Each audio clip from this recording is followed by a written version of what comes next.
I want to talk about UTSA at number 22.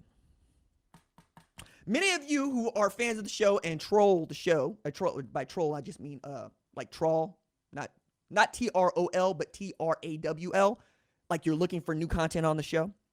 You saw the interview I did with Jeff Traylor, head coach at UTSA, and I want to get to that. But first, I want to say they're 10-0. It's real difficult to win football games, and I'm not so arrogant as to believe that you will win every football game you play. I don't care how bad the football team that you're playing seems to be, okay? Jeff Traylor had to talk about beating Southern Miss last Saturday. At the time, Southern Miss was 1-8. They're 1-9 now. But it was ugly. They had to come from behind double digits, and they need to go beat my mama's Golden Eagles, okay? The only person that wasn't excited about that was probably my mama, who is a Golden Eagles alumnus. I grew up in Hattiesburg before spending the rest of my life in Tulsa, right? But what I'm getting at here is they're having a magic season. Just like Cincinnati's having a magic season. Just like Georgia's having a magic season. And I think magic seasons need to be respected by us all, which is why I would rank them in the top 4, but that's also me. I don't see how you can rank this team outside the top 10, and it 100% matters because as I'm looking at these rankings here, I got one group of 5 team. I got 2 group of 5 teams, BYU fans. I don't care what you think, you're a group of 5 team as far as these rankings are concerned. 3 group of 5 teams ranked ahead of UTSA, right? San Diego State, BYU, Cincinnati. The reason that matters is because the Roadrunners would need to leap all of those teams if Cincinnati took an L as an undefeated team to get into a thing called a New Year's Six Bowl.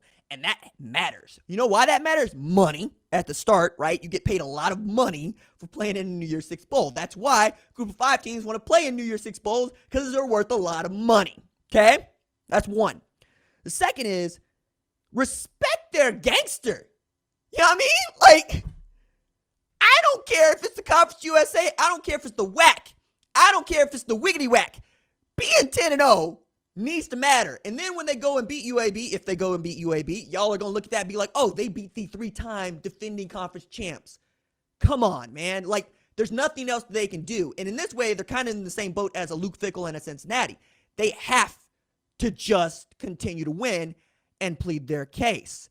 But many of you also understand your boy is a proponent of the 16-team playoff. And we got a special treat for you about that a little bit later. But first, I want you to hear from Jeff Traylor your argument about, hey, Alabama would put 35 on UTSA. Here's what Jeff Traylor would say to that. Coach, one of the things that I'm passionate about in particular is the expansion of the playoff, not to 6, not to 8, not to 12, but to 16, because I believe in that. You get all 10 conference champions into the playoff, and then your 6 at large burst. I wonder, not just being the head coach at UTSA, but having participated in Texas high school football playoffs, which can last 3 months, what do you think about the expansion of the playoff and whether or not your kids deserve an opportunity to play for a national championship? Well, it's America, right? It's USA. I mean, the 1980 hockey story. I mean, Rocky Balboa. Why do we watch March Madness? Because we all had that dream, right? That's what America was. We were the underdog. And let's play it out on the field. Let's don't argue about it. Let's play it out and let it go. Now, I do understand the college athlete, we need to respect that. They're here to get a degree. And only a few of them are going to play in the National Football League. So if we can do that and not play a tremendous amount of games and get that done, somewhere near their semester, I'd be all for that. But I just think it's the right thing to do. And so I get tired of arguing about it. Let's play it out. Let's play it out and see how that turns out. Amen, Coach. As a matter of fact, to that sort of point, one of the things that I argue is that a win is a win. Like, it doesn't matter if you win by a point or by 100 points. Did you win or did you not? And I appreciated the way that you addressed winning in that win against Southern Miss, which incidentally is my mother's alma mater, so she didn't take it as kindly as I did. But I wonder if you would elaborate on that point about how there are no ugly wins. There's only, did you win? Well, it's a shame that we talk about style points. It just shouldn't be that way. And I understand it. I understand it. I don't mind the questions of an ugly win. But when that just shows you how modern we've gotten. I mean, old school football, when you played great defense and you punted and covered your kicks and you kicked off and you covered your kicks and you didn't have a lot of penalties, those were pretty wins back in the day. I mean, 10-7, 9-6, 17-13. Nobody griped about that back in the day. And I've been coaching now for 32 years. So these style points just came up lately because the rules are all made for offense, right? They're all made for points and style points. I'm just not, I've been that guy before. When I first started at Gilmer, we weren't very good.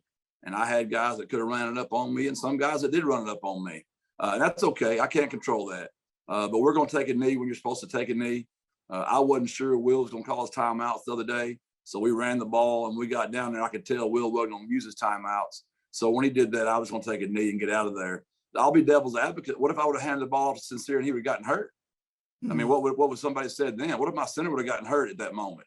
So I just don't believe in that. And if we're not smart enough to understand what a head coach is doing to take a knee at the end of the game and we're going to penalize them, I don't know that we're ever going to be able to crown the champion off the field. That's back to your point. Let's play it out, and then we can decide. Coach, when I talk to you, I sound sane, right? Like it feels like we're speaking the same language here, and yet I can't get enough people to see the sense in what we're talking about. But again, I'm an underdog. I like to think of myself as a G5 school and how I get to do this job that I'm doing right now, and I'm sure you feel the same way. Jeff Traylor said a lot there in about 3 minutes, but I want to unpack it because I believe that he makes points that, one, you've heard me make right here on the number one ranked show, and two, I think many of you would feel validated by. So the first one, when he referenced the 1980 United States men's hockey team, okay? A bunch of students showed up at Lake Placid against what was the world's greatest hockey team in a tournament among the world's greatest hockey teams, and went and got a W. We all know the call. Al Michaels got out here and said, do you believe in miracles? Yes, that is what we're rooting for, okay? If UTSA were somehow put into a playoff game against Alabama and then went and got a W and then were able to finish it like the U.S. men's hockey team and go get a national championship, it would be one of the most memorable sporting events of all time because nobody would have expected them to do it. We live for this stuff. You've heard me reference UMBC and Virginia, the first 16 seed to knock off a number one seed. What happened the next year? Virginia said, okay, let me show y'all what's really good. But we remember the 16 seed doing what they did. We love this stuff, man. We love seeing a backup quarterback lead the Philadelphia Eagles to a Super Bowl, running the Sooner special to seal the deal. We love that stuff. Another point that he made that I really think is underrated, he doesn't want to run up the score, and he doesn't want to risk his players getting hurt. He talked about football in its purest form. Did we cover kicks? Did we tackle? Did we play a clean football game with little laundry on the field? Did we run hard? Did we play to the whistle? Did we show good sportsmanship, which I know y'all are all into, but I'm not really. I think that if you get toasted, you get roasted. But that's not who Jeff Traylor is. And I add this for you, for the folks that didn't get to watch this interview. Jeff Traylor has been coaching football 2 years short of how long I've been alive, right? It's a long time. But he's been coaching football long enough that when I was a student at the University of Tulsa, there was a quarterback that transferred in who was all smiles, who was jovial in nature, and who really wanted to play in this offense that was coordinated by Gus Malzahn. His name is G.J. Kinney. G.J. Kinney came from Gilmer, Texas, where Jeff Traylor was the coach. And it wasn't easy for him to come out of Gilmer, even transferring in.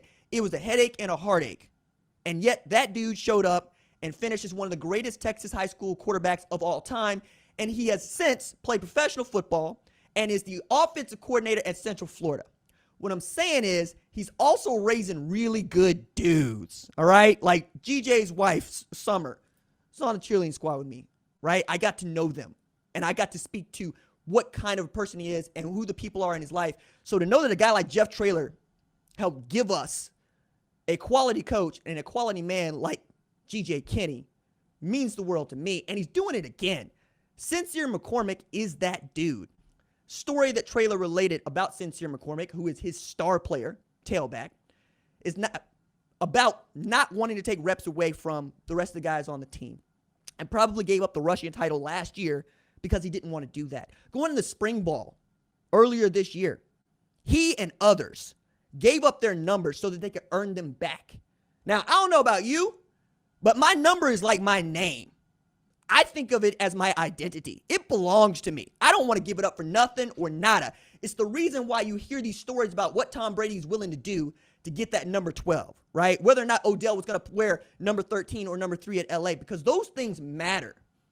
And yet these dudes were willing to give those up so that other guys could compete with them for perhaps a number that they wanted. That is the kind of culture that he has helped to build in a very short amount of time, getting hired in December 2019 and heading into a pandemic and then still coming out with a team that's ready to do this.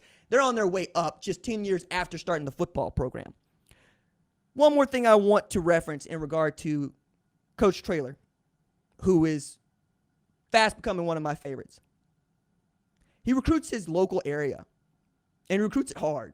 He's very proud of that. He believes that he can get half of his roster coming from the 210 area code.